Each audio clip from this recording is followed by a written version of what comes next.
Fala, fanático vascaíno, fanática vascaína. Que alegria encontrar você aqui para o nosso café nesta terça-feira, dia 11/11 de 2025. Bom dia, seja muito bem-vindo. O Flamengo propõe algumas medidas pesadas na CBF e uma delas é contra o Vasco, você sabia? Vamos debater isso. Troca do gramado do Vasco já pensando em São Januário para a sequência da temporada. Tem possibilidade da final da Copa do Brasil, caso o Vasco chegue lá, ser disputada em São Januário. E o Nilton Santos vai abrigar o Vasco nos próximos anos como a sua nova casa? Tudo isso e muito mais agora aqui no nosso Café Vascaíno. São os destaques desta terça-feira. Então vamos embora, deixa seu like, comenta e compartilha. E claro, se inscreve no nosso canal. Bom, vamos começar falando sobre o comunicado do Flamengo, que vem participando ativamente, segundo ele, o clube, das discussões sobre o Sistema de Sustentabilidade do Futebol, o SSF, um modelo brasileiro de fair play financeiro. Dentre algumas medidas propostas pelo Flamengo, uma delas é em relação diretamente ao Vasco. Porque diz o seguinte, vou abrir aspas aqui para a nota do Flamengo. Tratamento de clubes em RJ ou RE, recuperação judicial ou recuperação extrajudicial, impedir que clubes utilizem o período de não pagamento de dívidas entre a decretação da RJ ou RE e a homologação do acordo como vantagem competitiva, bloqueando o registro de novos atletas nesse período e perda de pontos. Engraçado, né? O Flamengo passou por uma situação muito difícil até 2013, inclusive com o ex-presidente Márcio Braga dizendo acabou o dinheiro, não tem dinheiro. E o Flamengo não levantou voz, né? Não levantou bandeira. É óbvio que o Eduardo Bandeira, que fazia parte do mesmo grupo político que o BAP fazia, mas aí houve dissidência, ele com muita competência, depois de 6 anos de trabalho, pavimentou um caminho que o Flamengo vem percorrendo. O Vasco chegou numa situação, o presidente Luiz Eduardo Batista, o BAP, em que o Pedrinho, como se fosse o novo Eduardo Bandeira de Melo do Vasco da Gama, não tinha outra alternativa que não fosse buscar a RJ, prevista em lei, que talvez o senhor conheça. Se não, os seus pares jurídicos tenho certeza que o conhecem. Agora, o tipo de proposta feita pelo Flamengo é aquela para sufocar os adversários. Não, está em dívida, não joga. Não está pagando ainda a dívida, tem uma carência, perde pontos, fica fora, é rebaixado. Ué, em 2013, quando o Flamengo devia horrores, até 2013, quando o Flamengo tinha dívidas gigantescas, nenhum clube se insurgiu e propôs isso. Ah, mas não havia discussão. Me parece um baita de um oportunismo. Outros temas são bem importantes, como, por exemplo, a questão do gramado sintético e o gramado natural dentro da mesma competição, isso é verdade.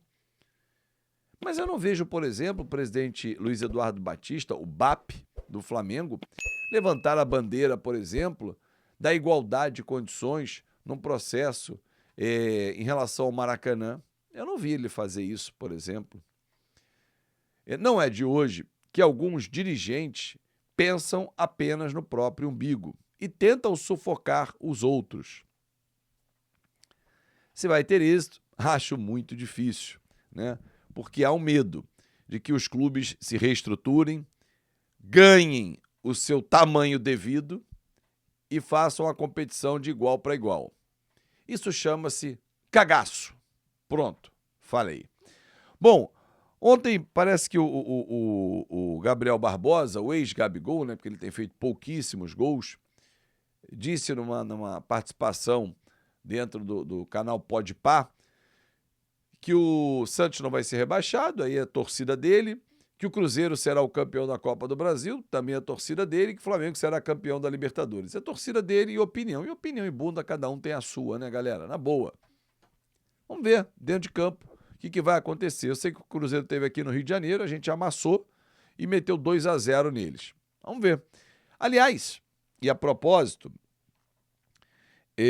ontem o Atenção Vascaínos trouxe a informação, e aqui a gente traz o crédito tranquilamente, não tem nenhum problema não, tá? A gente trabalha assim aqui, talvez outros canais trabalhem diferente, mas aqui não. Quando não é a nossa informação de quem é, eu trago aqui o crédito sem problema nenhum. É minha linha editorial. Que o Vasco está fazendo a troca do gramado, já vou falar sobre isso, e com essa troca o gramado vai ficar ótimo e tal, não sei o quê, estuda levar o jogo, caso chegue à final da Copa do Brasil, para São Januário. Tem um vídeo aqui no canal, que eu vou deixar inclusive aqui no final, em que eu já falei sobre isso tem muito tempo.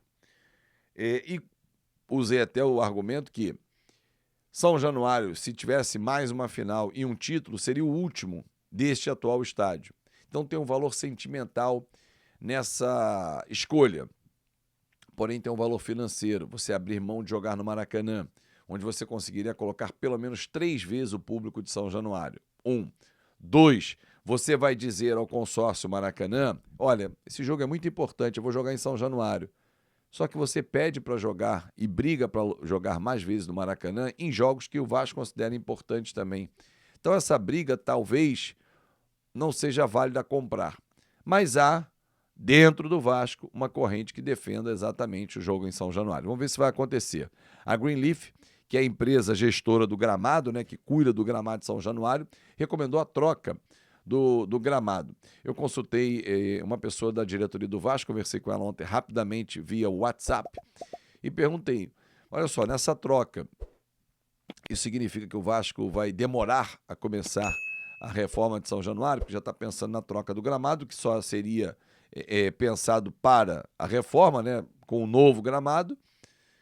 E a pessoa falou assim, não, potencial construtivo segue a negociação, deve ser concluído nos próximos meses aí, semanas, enfim, não deve levar tanto tempo assim, mas é uma reforma necessária para dar mais qualidade ao gramado que vem sendo muito criticado. Porém, a bola está rolando normalmente, o aspecto é muito feio por conta da praga. E aí eu contra-argumentei, bom, mas a troca nada impede, porque depois essa grama pode ser utilizada no CT do Vasco. Exatamente isso. Porque as gramas vêm em rolo. Imagina assim, um rolo de fita que você vai desenrolando, depois você volta e enrola. Não é uma fita adesiva, né? É uma fita normal, né? Que você faz um laço. Você volta ela para o rolo, ela volta ao seu formato original. Voltou para o rolo, leva para o CT e coloca no CT Moacir Barbosa.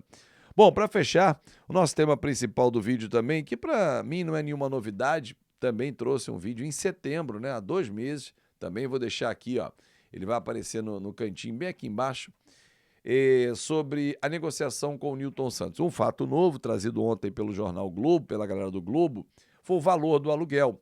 R$250 mil é o valor que o Vasco está fechando com o Botafogo para atuar no Nilton Santos quando o Botafogo não jogar lá, não tiver show e tal, tiver uma agenda liberada. Bom, o Nilton Santos é a possibilidade do Vasco por N motivos. Vou trazer 2 aqui rapidamente, que resumem o vídeo que vocês vão assistir depois no final aqui, que é o seguinte, a capacidade hoje do Nilton Santos é de 45 mil torcedores. O nosso estádio está previsto para pelo menos 48 mil, ou seja, o Vasco passaria a atuar num estádio durante o período de 3 anos, que é o período estimado da obra, pode levar um pouquinho mais, pode levar um pouquinho menos, mas 3 anos, num estádio com a capacidade semelhante à que vai ser a do Vasco da Gama. Ou seja, o Vasco vai poder fazer uma série de ativações, já pensando na ampliação do sócio-torcedor, com um estádio de capacidade maior, para que o torcedor saiba, olha, quando acabar aqui o Nilton Santos, a gente está indo para casa de volta e com a mesma capacidade, ou seja, você vai ter os mesmos benefícios. Então já estimular 3 anos antes do novo estádio, a participação mais efetiva do torcedor. Ponto 1. Ponto 2. Não viajar. Não ser um clube itinerante. Óbvio que acontecerão viagens, mas minimizar isso. E o Nilton Santos é do lado de casa. São 2 argumentos, né? Você vai lembrar também que no início desse ano, o Botafogo tentou comprar o Ryan e ofereceu, inclusive, dar o aluguel, né, da temporada. Se o Vasco jogar lá pelo menos 20 partidas, vamos dizer, dentro do Nilton Santos, seriam 5 milhões que o Vasco economizaria, né? 5 milhões vezes 3, 15 milhões. mais a dívida que o Vasco tem com a empresa do Tairo Arruda, que é de 15 também, 30, o perdão dessa dívida. Essa era a proposta à época do John Textor. E mais uma compensação financeira. O Vasco não aceitou, achou a proposta baixa e ainda quis incluir um item que o Botafogo não quis. O Ryan não pudesse atuar no Botafogo. Que ele estava indo para o Lyon e tal, mas teria um prazo, uma carência, uma janela, que ele não poderia voltar e atuar no Botafogo. Enfim, a negociação não aconteceu e ela está agora numa reta final, ajustes finais para o Vasco jogar no Newton Santos sob novas condições. Fechado? Muito obrigado pelo seu carinho e pela sua atenção. Espero que você tenha gostado do nosso Café Vascaíno hoje, que veio repleto de opiniões e informações para você. Uma ótima terça-feira. Nos vemos mais tarde, hein? Tem vídeo às 6 da tarde aqui no nosso canal. Muito obrigado pelo carinho, um ótimo dia e até mais tarde.